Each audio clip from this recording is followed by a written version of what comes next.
সকালবেলা ঘুম থেকে উঠে দেখি আমার নাইজেরিয়ান ইঁদুর আমার দিকে তাকিয়ে আছে।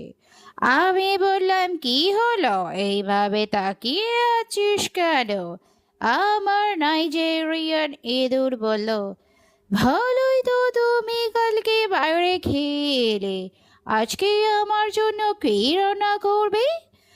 আমি বললাম, আমার জামা কাপড় মুড়ি চিড়ে খেয়ে তোর শান্তি হচ্ছে না, তুই এখন আবার খাবার চাইছিস?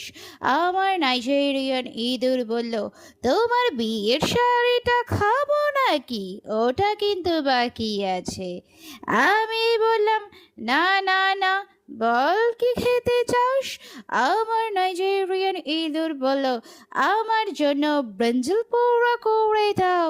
আমি বললাম, ওরে পোড়া